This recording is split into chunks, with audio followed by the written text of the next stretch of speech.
चाल ठीक आहे. जय सुरू श्रीकृष्ण. करूया. सगळ्यांना शुभेच्छा. आज 29 तारीख आहे आणि मुख्य म्हणजे एकादशी आहे. सकाळपासून त्याचा उद्गारच करायची विसरले मी.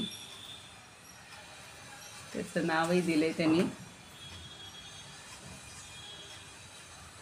अजा एकादशी. हां, अजा. आता पाहिलं होतं 5 मिनिटापूर्वी, पण खात्री केली, अजा एकादशी. तर सगळ्यांना एकादशीच्या शुभेच्छा. झाला असेल सगळ्यांचं पारायण वगैरे. आणि आता आपण 74पर्यंत काल ओव्या घेतल्या होत्या. 74च्या पुढच्या आज घेणार आहोत. 1174. तर हळूहळू 1200पर्यंत वाटचाल झालेली आहे. अलंकापुरी पुण्यभूमी पवित्र, तिथे नांदतो ज्ञान राजा सुपात्र. तया आठविता महापुण्यराशी, नमस्कार साष्टांग श्री ज्ञानेश्वराशी. वेदान वेदविदामहो पशुमुखात, प्रोच्चार्य सर्वे स्मिताः. कृत्वा लौकिकभित्तिका प्रचलनं, योगी समुद्बोधितः. गीताज्ञानमलौकिकं प्रकटितं, विश्वाय शान्तिप्रदं. वन्दे तं करुणाकरं प्रभुवरं, श्रीसंतज्ञानेश्वरं. श्रीसंतज्ञानेश्वरं. ज्ञानेश्वर महाराज की जय. पंढरीनाथ भगवान की जय. जय तू श्रीकृष्ण, जय तू ज्ञानेश्वर. आपण काल 74पर्यंत पाहिलेली होती सगळी उदाहरणं जी आपल्याला एकत्वाची दिलेली आहेत, एकरूपत्वाची. पाण्यावर तरंग उठले तरी ते आणि पाणी एकच असतं, त्याच्यामध्ये काही फरक नसतो. कितीही लाटा उफाळल्या तरी त्या भूप्रदेशावर कधी येत नाहीत. किंवा काही टाकावं, काही चालावं, ते सगळं पाणीच असतं. पाण्यावर तो तरंगतच असतो. असं ते पाण्यावरून त्यांनी 2-3 वेळेला आपल्याला पटवून दिलेलं आहे. आणि माझा जो परमभक्त आहे तो माझ्यामुळं किंवा माझ्या अस्तित्वामुळं पूर्णपणे भारला गेलेला असतो. भरल्यामुळं अहम ब्रह्मास्मी अशी त्याला प्रचिती येते. त्या अवस्थेला तो पोहोचतो आणि मत्स्वरूप झालेला असतो. आधीच्या काही श्लोकांपूर्वी ब्रह्मभूयाय कल्पते म्हणलं होतं आणि आता ब्रह्मभूत हा म्हणलेला आहे. भूयाय म्हणजे तिथपर्यंत आलेला आणि भूत म्हणजे ब्रह्मरूप झालेला. तर या भक्ती यात्रेमुळं हा यात्रेकरू अगदी भारून गेलेला असतो आणि देहातल्या इंद्रियांना मूळ स्वभावाप्रमाणे काहीही करू लागला तरी ती इंद्रियसुद्धा आता काही म्हणजे त्यांची काही भूमिका राहत नाही. तर सगळी कर्मव्यवहाराची भूमिका हा मीच घेत असतो, कारण तो आणि मी एकरूप झालेले असतो. म्हणजे कर्म करणारा, कर्ता आणि करण हे सगळं त्रिपुटी संपलेली असते आणि म्हणून तो माझ्याशी एकरूप झालेला असतो, मत्स्वरूप झाला असतो. मीच आत्मेनी मज पाहता मीची होय. आत्मरूपानं तो माझ्याकडेच पाहतो आणि तो मीच होतो किंवा मी तोच होतो, तो मीच होतो. दोघं एकरूप झाले. मग अशी त्या दासबोधामध्ये पण सांगत होते ते लुळे काका की ही जी एकरूपत्वाची भावना आहे, आपण आता इतक्या म्हणजे सगळ्या ग्रंथांचा अभ्यास केला आहे, त्यामुळे एका टप्प्यावर आलेले आहोत. आता अगदी काही प्रारंभीची आपल्याला कुठली गोष्ट ऐकतोय असं नाही आहे, पहिल्यांदाच ऐकतोय असं. आता पुढची पण किती छान छान उदाहरणं देतात बघा. दर्पण, पाणी, सूर्य, सोनं, दागिने, ही उदाहरणं पुन्हा पुन्हा कोरतायत आपल्या मनावर. मध्ये पण मागच्या ह्याच्यामध्ये 10-15 ओव्यांमध्ये पण सांगितलं होतं की एका आरशाला दुसरा आरसा दाखवला तर त्याला काही दिसणार आहे का? नाही. तेच आता इथं पुन्हा घेत आहेत. पै दर्पणा ते दर्पणे, पाहिलिया होय न पाहणे, सोने झाकिलिया सुवर्णे न झाके जेवी. जेवी म्हणजे ज्याप्रमाणे. नेहमी ही भाषा लक्षात ठेवायची आता की दर्पणा ते दर्पणे म्हणजे दर्पण म्हणजे आरसा. आरशालाच पाहिलं, आरशानंच पाहिलं. काही त्याला वेगळे पण कळणार आहे का हो? वेगळं आपण जसं पाहतो आरशात तर आपलं रूप त्यांना दिसतं, आपल्याला दिसतं. तर आरशानंच आरशामध्ये पाहिलं तर ते न पाहिल्यासारखंच आहे, की तिथं पाहण्याची क्रिया घडतच नाही, ते दोन्ही एकरूप झालेले असतात. तसा भगवंत आणि भक्त एकरूप झालेला असतो. पुढं सांगितलं, सोने झाकेली या सुवर्णे. जसं आपण काही अन्नपदार्थ केलेले पदार्थ झाकून ठेवतो, वस्त्रांनी झाकतो किंवा डब्यामध्ये ठेवून डब्याच्या झाकणाने झाकतो, पण गरम असतील तर जरा त्याच्यावर छान तलम रेशमीने सुती कपडा टाकायचा असतो. तसं सोन्याला जर सोन्यानेच झाकलं तर काही उपयोग आहे का हो? काही फरक आहे का? ते दोन्ही एकच झालं. म्हणजे ते सोनं झाकलं जाईल का? पहिलं सोनं दुसरं सोनं उघडं पडेल. म्हणजे या दोन्ही गोष्टी एकच आहेत, एकरूपच आहेत. तिसरं उदाहरण देत आहेत, दीपा ते दीपे प्रकाशिजे तेन प्रकाशणेची निपजे तैसे कर्म मिया कीजे ते करणे कैसे. आता तिसरं उदाहरण देतात की दिव्यानंच दिव्याला प्रकाशित केलं तर त्यात न प्रकाशणं हेच निष्पन्न होतं. आता आधीच जो प्रज्वलित झालेला आहे तो दुसऱ्या दिव्याने कसा प्रज्वलित करता येईल? म्हणजे निष्प्रभच आहे ते सगळं. न प्रकाशणं हेच त्या ठिकाणी आहे, ते मुळात प्रकाशितच आहे. तसंच मद्रूप होऊन केलेले जे कर्म आहे ते कर्म कुठं वेगळं असतं? तैसे कर्म मिया कीजे, मिया म्हणजे माझ्यासाठी किंवा मी केलं तर ते करणे कैसे. तर मद्रूप होऊन केलेलं जे कर्म आहे ते कर्म कुठं राहतं? कारण माझ्याशी एकरूप होऊन त्यानं केलेलं आहे, हे मलाच अर्पण केलेलं आहे, त्याचं काहीच उरलेलं नाही आता. अशी सगळे म्हणजे ह्या एकरूपतेची उदाहरणं किती किती वेळा समजावून देत आहेत आपल्याला. म्हणून म्हणतात कर्म ही करीतची आहे, तो कर्म करतोय, पण जै करावे हे भाष्य जाये तै न करण्याची होये तयाचे केले. पण मी केलं ही भाषा गेलेली आता त्याची. बघा, आता पूर्वी कसं आपण पटकन म्हणायचं हे मी केले, पण आता तो मी शब्द जरा नको वाटतं घालायला. मी ऐवजी काहीतरी हे भगवंतांनी केले, हे रामानी केले, हे समर्थांनी केले. म्हणजे आपल्याला आता हळूहळू तो भाव आलेला आहे. म्हणून ते म्हणतात की जै करावे हे भाष्य जाये, ही भाषा संपते आणि तै न करण्याची होय, त्यामुळे त्यानं केलं असं होतच नाही. तयाचे केले मग त्यानं न केल्यासारखंच होतं. म्हणजे कर्म करून सुद्धा तो त्याचं कर्तृत्व त्याच्याकडं घेत नाही किंवा त्याला ते कर्तृत्व येत नाही, घडत नाही. हे सगळं भगवंतांनी केलं. सगळं आपण काय म्हणतो, ही सृष्टी सगळी भगवंताची आहे. आता मगाशी सुद्धा कोण सांगत होते, एक कीर्तन ऐकत होते मी, तर त्याच्यामध्ये सुद्धा ते हेच सांगत होते की सगळं जर ते भगवंतच करतायत, ही जर एकदा मनामध्ये भावना झाली तर मी पण हा सगळा संपूनच जातो ना. आणि तेच आता आपल्या मनावर ठसवत आहेत की आपण कुठली गोष्ट मी केली हे सोडून द्यायचं हे सगळं. आणि खरंच आहे की सगळे कंट्रोल त्या भगवंताच्या एकट्याच्या हातात आहेत. आणि जे काही घडतंय, चांगलं घडतंय, वाईट घडतंय, हे सगळं आपल्या कर्माचा परिपाक आहे, कर्माचा परिणाम आहे. तो त्यानं सगळा हिशोब किंवा तो कंट्रोल त्यांनी त्याच्याकडे ठेवलेला आहे. आता पुढे ते सांगतात, क्रिया जात मी झालेपणे घडे काहीची न करणे तयाचे नाव पूजणे खुणेचे माझे.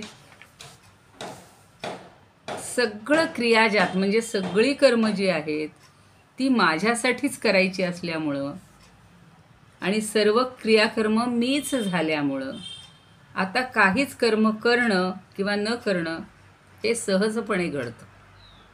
आता त्याला काही करायला उरलेलंच नाही आहे. आणि त्याचं नाव माझी स्वकर्मरूपी पूजा, अजून पुढची आहे होती, आणि माझ्या पूजनाची हीच पूजा आहे. दुसरी पूजा त्याला करण्याची गरजच नाही. तेच सांगतायत, घडे काहीची न करणे तयाची नाव पूजणे खुणेचे माझे. म्हणजे तो पूजा करतो ती सुद्धा कुणाची करतो? माझीच करतो. सगळी कर्म करतो ती माझ्यासाठीच करतो, मलाच अर्पण करतो. म्हणून पूजा आणि पूजनाची ही जी खूण आहे, माझ्या पूजनाची हीच खूण आहे. ते एक आहे बघा गाणं, माझी देव पूजा म्हणजे माझी देवपूजा तो करतो, पण तो एकच रूप होतो. मगाशी त्या एका महाराजांनी बल्लाळेश्वराची गोष्ट सांगितली. तुम्हाला माहिती असेल, पालीचा जो बल्लाळेश्वर आहे, गणपतीचा आता दिवस येणार आहेत म्हणून त्यांनी ती कथा सांगितली. तर लहान मुलं कशी मोठ्यांचं अनुकरण करतात आणि लहान मुलं पटकन भगवंताशी एकरूप होतात. घरामध्ये वडील गणपतीची पूजा करत असतात. तो आंघोळ न करता त्यांच्या इथे येतो.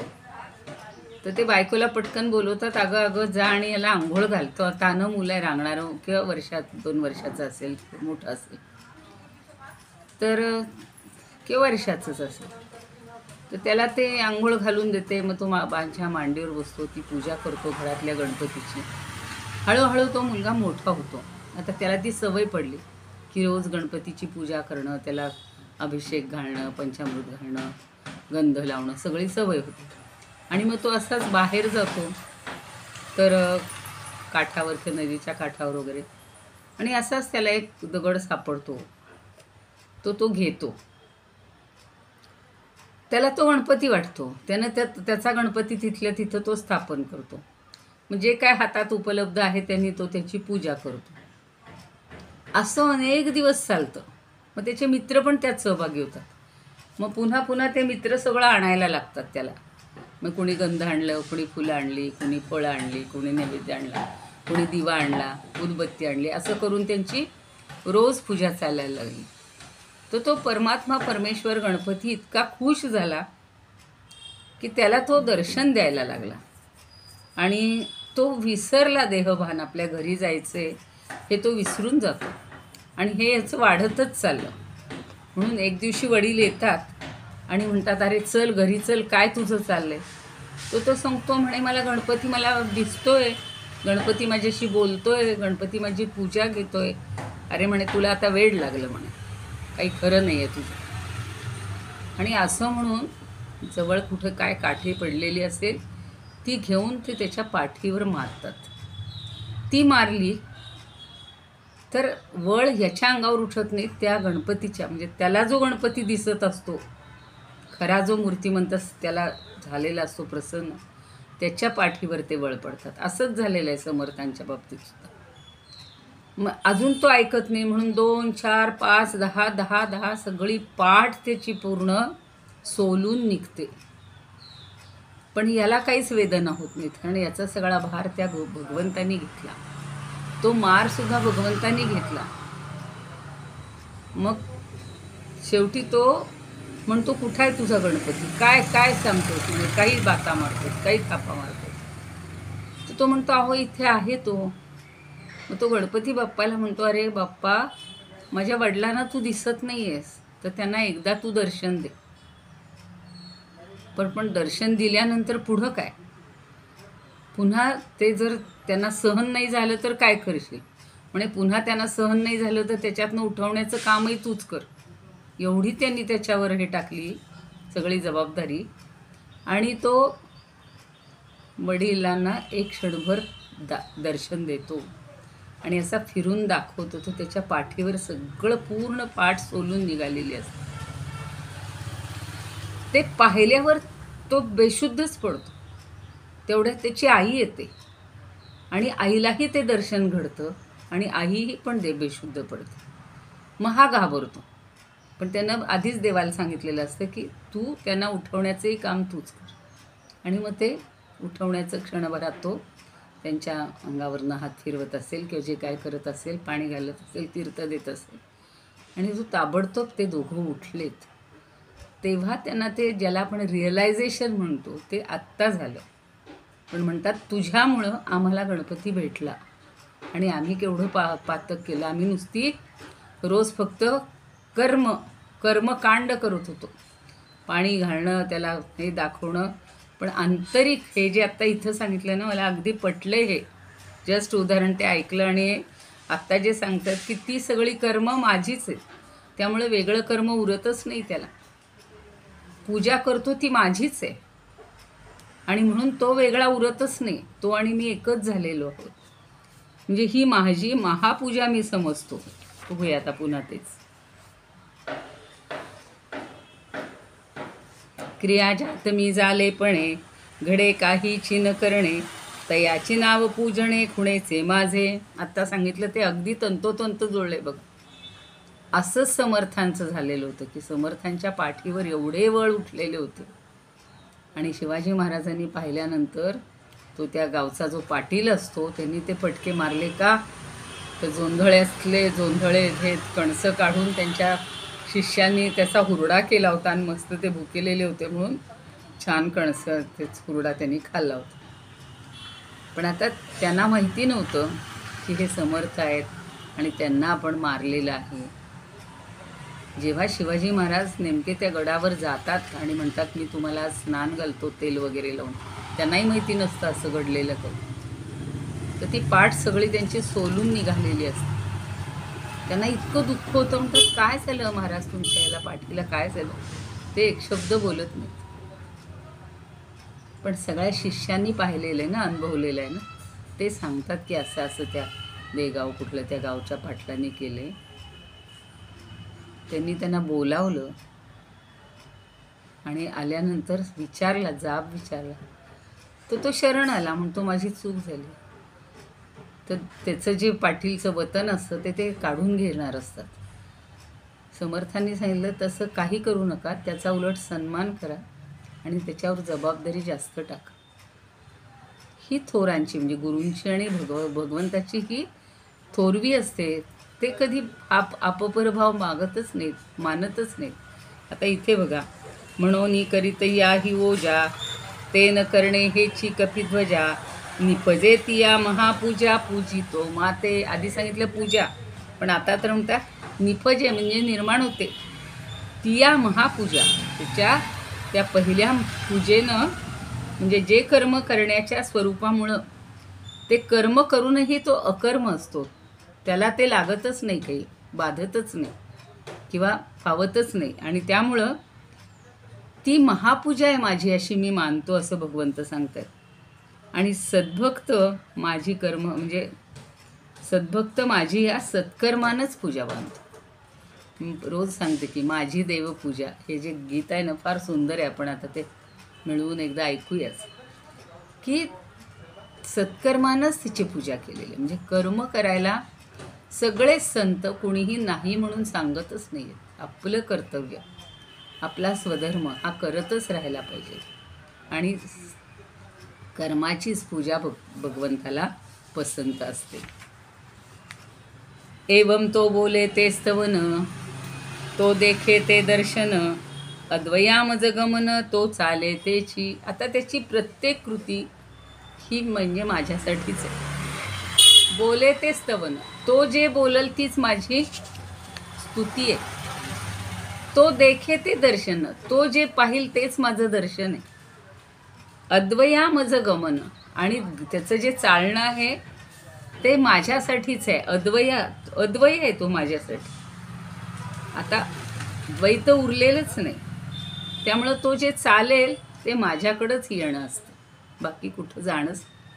आपण म्हणतो जरा आम्ही चक्कर मारून येतो, पण आपली चक्कर ही स्वतःसाठी आहे आणि त्याची चक्कर किंवा त्याचं फिरणं हे भगवंतासाठी आहे. इतकं आपण जर सगळं अर्पण केलं भगवंताला तर याच कॅटेगरीत याच लाईनमध्ये आपण येऊन बसू की नाही. आपण म्हणतो मी आरतीला चाललो, अरे मी कोण करणार, आपण चाललो तिथे भगवंताचं करायचे स्तवन, करायची आरती, पण ती आपण नाही करत आहे, तो करून घेतोय आपल्याकडून. खूप सुंदर ह्या कल्पना, म्हणजे अनुभवण्याची गोष्ट आहे. हे तोंडी सांगून काही करणार नाही. तो करी ते तुली पूजा, तो कल्पी तो जपू माझा, तो असे तेची कपिध्वजा समाधी माझी. किती सुंदर आहे. पुढची तर आता वरचं टोक सांगतो की तो जे जे करेल तीच माझी पूजा. ती जी जी कल्पी म्हणजे जी जी कल्पना करेल तोच माझा जप आहे, वेगळा जप करायची गरजच नाही. तो असे तेची कपिध्वजा समाधी माझी. तो असे म्हणजे तो जेव्हा स्तब्ध असतो तेव्हा माझी समाधी आहे, तीच माझी समाधी आहे. म्हणजे त्यानं वेगळी समाधी लावायची गरजच नाही. तो स्तब्ध झाला की समाधीतच काही बघा असे डोळे मिटल्या मिटल्या लगेच ते पोचतात भगवंतापर्यंत. त्यांना हे सगळं द्वैत सगळं संपलेलं असतं. एकमेव परमात्मा सगळ्यामध्ये त्यांना दिसायला लागतो. पुन्हा ती उदाहरण देत आहेत. जैसे कनकेसी काकणे असी जे अनन्यपणे, तो भक्तियोगे येणे मजसी तैसा. तसं अलंकाराशी सोन्याची जी एकरूपता असते. कनक म्हणजे सोनं, काकणं म्हणजे आपल्या बांगड्या. तर ते सोन्याचं आणि काकणाची जी एकरूपता असते, आपण काकण म्हणतो पण ते सोनंच आहे ना. असे जे अनन्यपणे, मग सुवर्णाचं कंकण हे सुवर्णाहून अभिन्न असतं, भिन्न नसतं. अनन्य, अन्य नाही ते अनन्य. म्हणून अनन्याश्चिंतयन्तो माम ये जना पर्युपासते, त्या दिवशी सांगितलं. आणि तो भक्तियोगे येणे मजसी तैसा. अशा प्रकारे भक्तीच्या योगानं तो माझ्याशी एकरूप झालेला असतो. माझ्यात आणि त्याच्यात भेदच राहत नाही. किती सुंदर कल्पना केली. इतकं एकरूपता. त्याचं पाहणं म्हणजे माझंच दर्शन, त्याचं चालणं म्हणजे माझ्यापर्यंतच येणं आहे. त्याचं स्तब्ध राहणं म्हणजे माझीच, त्याची समाधी म्हणजे माझी समाधीच. माझ्याबद्दल त्याला इतकीच हे झालं आहे की तो एकरूप झाला की समाधीच लागलेली आहे त्याची. आणि सोनं आणि जे काकण असेल, कानातलं असेल, गळ्यातलं असेल, ते सगळं एकच असतं. सोन्यानं सोनं झाकणं आहे. तसं हे भक्तानी देवाला आणि देवानी भक्ताला हे झाकणं आहे. एकच आहे तिथे शिल्लक, दुसरं नाहीच आहे. खूपच सुंदर आहे. म्हणजे ह्या कल्पनेनं आता आपण असा विचार करायला लागला पाहिजे. अजून आहे आपले आयुष्य, अजून आहे. आता आपण ह्या जर एका अशा वळणावर आलो किंवा एका टप्प्यावर आलो की आता जे काही आहे ते सगळं भगवंताचं आहे. हे सगळं तुझंच आहे बाबा, आमचं काही नाही. हे करणं तुझ्यासाठी, हे वाचणं तुझ्यासाठी, हे बोलणं तुझ्यासाठीच आहे. जे काही करू ते सगळं तुझ्याच आहे. म्हणजे तोच आहे, दुसरं नाहीच आहे. बघा आता, देह स्वभाव येतो काही करू बैसे, तरी ते नेमिशे भेटे मीच. ऐशा स्थिती माझी कर्म आणि करता, भेद हा तत्वता लोपोनिया. मद्रूप होऊन मज पाहू जाय, तेव्हा मीची होय सर्व थातो. सुवर्णे सुवर्ण टाकिले झाकून, न झाकणे जाण झाले तेची. किंवा दर्पणाते पाहिले दर्पणे, तेची न पहाणे होय ऐसे. दीपे दीपा लागी प्रकाशिता साच, न प्रकाशणेच होत असे ते. तैसे करावे जे मद्रूप होऊन, कर्म ऐसे कोण म्हणे तया. करी जरी कर्म तरी पार्था जाण, कर्तृत्वाभिमान नाही तेथे. म्हणून या केले तयाने जे काही, न करणे होई तयाचे ते. घडे जे काहीच न करणे साच, क्रिया ज्यात मीच होता ऐसे.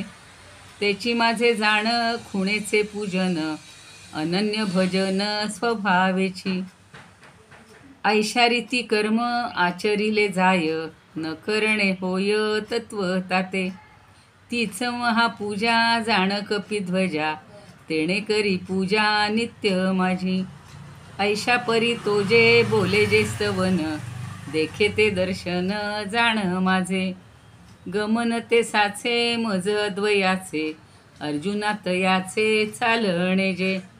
तो जे करी काही तीच माझी पूजा, कल्पी जे तो माझा जप जाणा. ज्या ज्या स्थिती माझी असेल तो पार्था, समाधी अवस्था तीच माझी. देखे सुवर्णाशी सुवर्ण कंकण, सर्वथा अभिन्न असे जैसे. तैसा स्वभाव येतो भक्तियोगे ह्याच, एकरूप साच माझ्या ठाई. मुद्दाम पुढची ओवी वाचून ठेवली. नाही, इथपर्यंतच आहे बरोबर. तो भक्तियोगे येणे मजसी तैसा.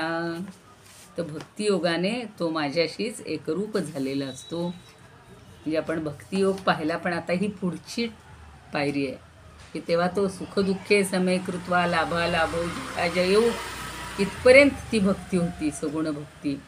पण आता ही निर्गुणाची भक्ती आहे. तो आणि मी एकरूप झालेलो आहे.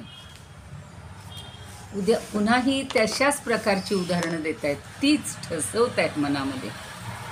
जसं मुलांना पाढेपाठ करायच्यात, पूर्वी असायच्या, हल्ली पाढेपाठ करायचेच नसते, ते कॅल्क्युलेशननी येतात त्यांना.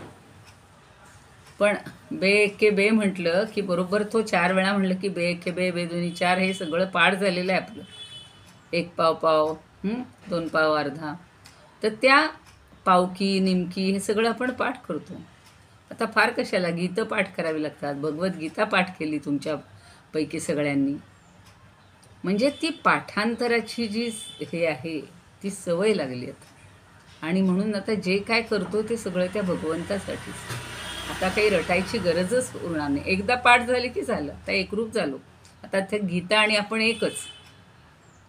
आता काही असं पहिलं एवम सततयुक्ता काही नाही, पुस्तक घ्यायची गरज नाही, काही नाही. आपोआप आपल्या डोळ्यासमोर ते सगळं येतं आणि आपण फक्त तो भगवंत आणि आपण जी कृती करू ती सगळी भगवंतासाठी. पुन्हा तीच उदाहरणं पुन्हा पुन्हा पटवून देत आहेत.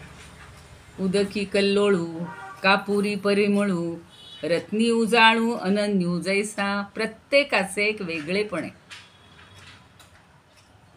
उदक म्हणलं की कल्लोळ आलेच, पाणी म्हणलं की तरंग आलेच, कापुरी परिमळू, कापूर म्हणला की त्याचा अप्रतिम सुगंध आहेच.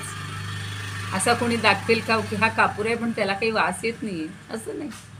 तो कुठेही ठेवला तरी त्याचा गंध आपल्याला येणार आहे, परिमळ सुगंध येणारच.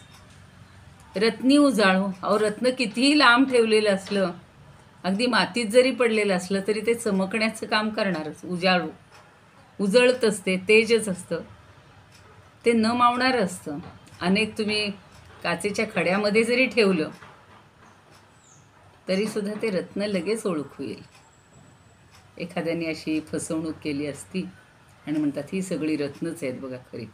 पण जो खरा रत्न पारखी असतो तो बरोबर तो रत्न उचलून घेतो. आपल्याला कदाचित ते सगळे खडे स्फटिकाचे असतील किंवा असे रत्नासारखे दिसणारे असतील, आपण त्याला सगळ्यालाच म्हणू रत्न, पण नाही, रत्न ते रत्नच.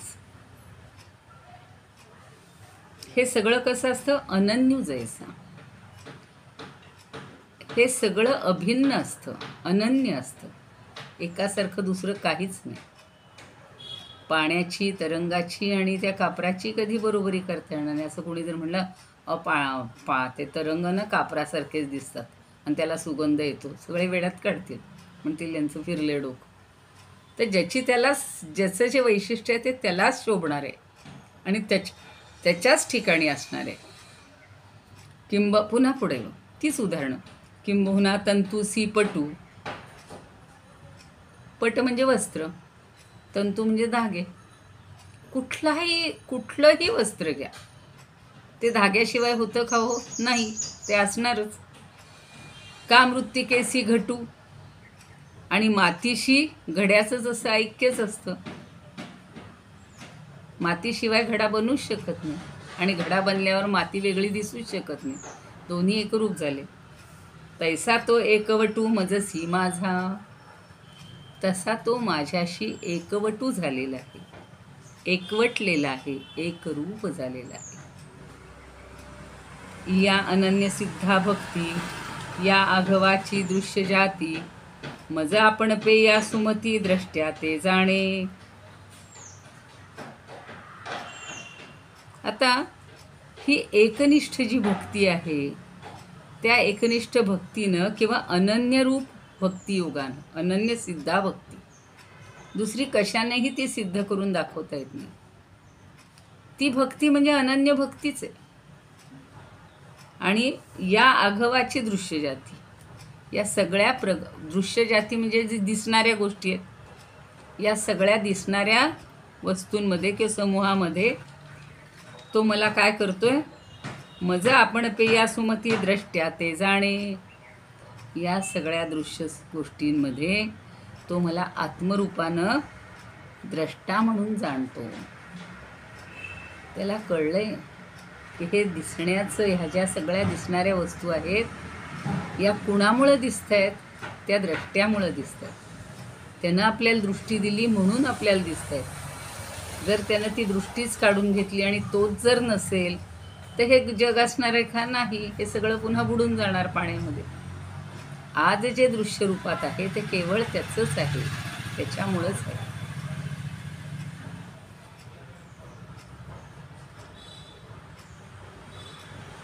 तिन्ही अवस्थांचे द्वारे उपाध्युपहिताकारे भावाभावरूप स्फुरे दृश्य जे हे. आता सारख्या 3 अवस्थांचा उल्लेख करतात बघा, सगळ्या ग्रंथांमध्ये तोच उल्लेख आहे. जागृती, स्वप्न आणि सुषुप्ती या तिन्ही अवस्थांच्या द्वारे काय होतं तर स्थूल उपाधी उपहिताकारे. उपाधी म्हणजे स्थूल, सूक्ष्म ह्या उपाधी आहेत ना, आणि कारण. तर त्या 3 उपाधींच्या द्वारा काय होतो? देहरूप प्रगाठ होतो. म्हणजे आपला देह हा जो दिसतोय एक हा स्थूल देह आहे. आपल्या इंद्रियांमध्ये सूक्ष्म जी आहेत इंद्रिय ती सूक्ष्म आहेत. 17 अंश असतात सूक्ष्म जे शरीर आहे त्याची. 5 ज्ञानेंद्रिय, 5 कर्मेंद्रिय, 5 प्राण आणि 2 काय म्हणतो आपण प्रकृती आणि पुरुष. तर हे सगळे 17 जे आहेत याच्या रूपाने आणि ह्या स्थूल देहाच्या रूपाने तो आपल्याला दिसत असतो, ह्या उपाधी. आणि भावाभावरूप स्फुरे दृश्य जे. मग हे सगळं दृश्य हे त्याच्या आकारानं आपल्याला भासत असतं. भाव आणि अभावरूप दोन्ही दृष्टीनं स्फुरण. सूक्ष्म दिसतात का आपल्याला? सूक्ष्म इंद्रिय नाही दिसत. डोळा दिसतो पण जे इंद्रिय आहे, जे बारीक आहे, सूक्ष्म आहे ते नाही दिसत. म्हणून त्याला काही नावं दिलेली आहेत. विश्व, तेजस आणि प्राज्ञा. त्या ज्या 3 आहेत, जागृती, स्वप्न आणि सुषुप्ती, या 3 अवस्थांचे हे 3 घटक म्हणूया किंवा ते प्रमुख आहेत, ते त्यांचे कर्ते आहेत. तर असं ते स्फुरण पावतं असं म्हटलेलं आहे. याच्यावरच्या ओव्या घेऊ. 86 पर्यंत झालेला आहे.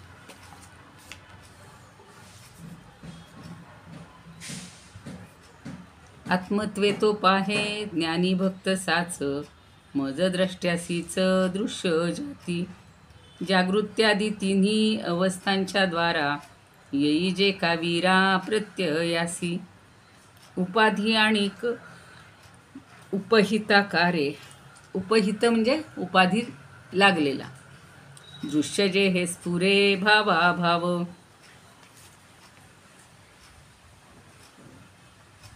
मग अशी एक ओवी राहिली का? माझी वटा नाही, अजून व्हायची आहे.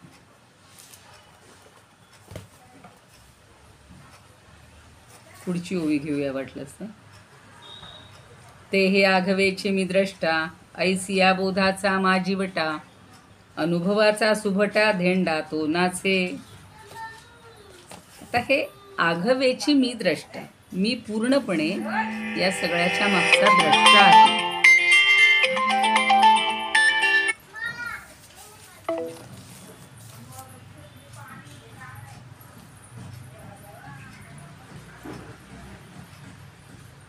ते हे सगळं मीच आहे. हे रूपही मीच आहे, हा द्रष्टा मीच आहे, दृश्य मीच आहे, साक्षात्कारी म्हणजे अनुभवानं तो माझा भक्त. आणि त्या सगळ्या ज्ञानाच्या न मावणाऱ्या आनंदात हा जणू तो काय करतो? बोधाचा माझीवटा. माझीवटा हा शब्द फार लक्षात घेण्याजोगा आहे की बोध म्हणजे ज्ञान, आत्मज्ञान, आत्मरूप. आणि त्याची जणू काही त्याला कैफ सुटतो किंवा गुंगी किंवा असा उन्माद येतो, म्हणजे त्या धुंदीत राहतो. म्हणून ऐक्य अनुभवाचा हा झेंडा त्यांनी धेंडा शब्द वापरले. धेंडा तो नाचे. अनुभवाचा सुभटा. सुभटा म्हणजे हे चांगला सैनिक त्याला म्हटलं जातं, म्हणजे ज्ञानी अशा अर्थी तो वापरलेला. तर हे सगळं दृश्य मीच आहे. या साक्षात्कारी अनुभवानं माझा भक्त ज्ञानाच्या न मावणाऱ्या ह्या आनंदात तो ऐक्य अनुभवाचा म्हणजे बोधाचा जो झेंडा, हाती बोधाचा झेंडा मी घेईन, त्या हिचं आईचं आहे बघा, देवीचं जोगवा आहे. आईचा जोगवा मागीन, ते सगळं हीच वर्णन आहे त्याच्यामध्ये सुद्धा, की ऐक्य अनुभवाचा जणू काही झेंडा तो आता नाचवीत असतो. ठीक आहे, इथे थांबूया. 87 पर्यंत झालेले आहेत.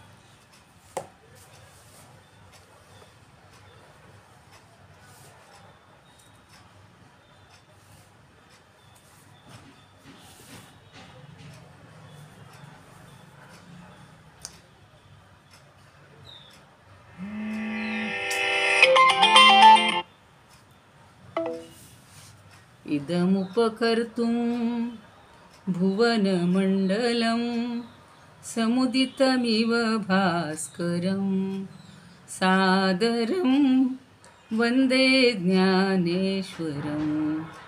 त्रिभुवनमाता भगवद्गीता लोकमङ्गला लोकविश्रुता लोकहितं संततं ध्यायता येन ज्ञानेश्वरी विरचिता. श्रुत्वा प्राकृतगिरं सादरं वन्दे ज्ञानेश्वरं सादरं वन्दे ज्ञानेश्वरम्. आरती ज्ञानराजा महाकैवल्य तेजा सेविती साधू संत मनुवेधला माझा. आरती ज्ञानराजा लोपले ज्ञान जगी हित नेणती कोणी. अवतार पांडुरंग नाव ठेविले ज्ञानी. आरती ज्ञानराजा कनकाचे ताट करी उभ्या गोपिका नारी. नारद थुंबरू हो सामगायन करी. आरती ज्ञानराजा प्रगट गुह्य बोले विश्वब्रह्मची केले. रामा जनार्दनी पायी मस्तक ठेविले. आरती ज्ञानराजा महाकैवल्य तेजा सेविती साधू संत मनुवेधला माझा. आरती ज्ञानराजा. ज्ञानेश्वर महाराज की जय. पंढरीनाथ भगवान की जय. जय तू श्रीकृष्ण, जय तू ज्ञानेश्वर. उद्या आपण 4:30ला घेऊया, कारण आजही मला 4:30लाच घेणं अपेक्षित होतं, पण ते जरा मला उशिरा कळलं, त्यामुळं उद्या आपण